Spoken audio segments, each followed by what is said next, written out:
Tonight, Jesse Waters Primetime, 8 o'clock, we have Tommy Lahren, Charles Payne, Gad Saad, that's 2 A's in Saad, and Madison Allworth. Gad Saad's a visiting scholar at the Declaration of Independence Center for the Study of American Freedom at Ole Miss, which has to be the greatest academic title I've ever heard of on Jesse Waters Primetime. Welcome back to the show, Professor Saad.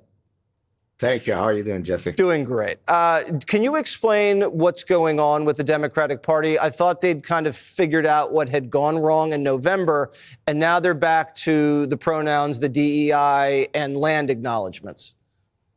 Well, it's the old doubling down on being unwilling to accept that you are wrong, right? I've mentioned on several shows that there is nothing more difficult for human beings to do than to remove themselves from an anchored position. It's harder than moving mountains, and the Democrats are demonstrating that. What? But can I mention something? Sure, go ahead. Oh, sorry, I just wanted to mention about Mamdani and his inability to bench press.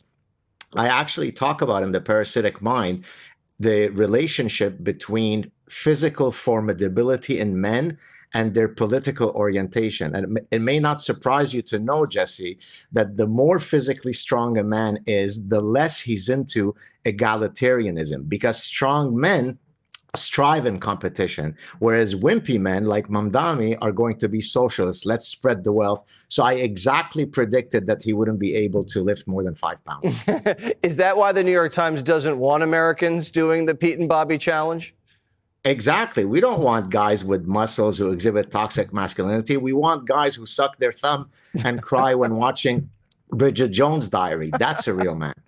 Now, everybody looking couldn't really see how much of a man you are. You, in fact, because I've read all of your books, were an amazing soccer player, like world-class soccer player. You got injured, and now you live a sedentary academic lifestyle. But for a while, I mean, you were just running circles around everybody.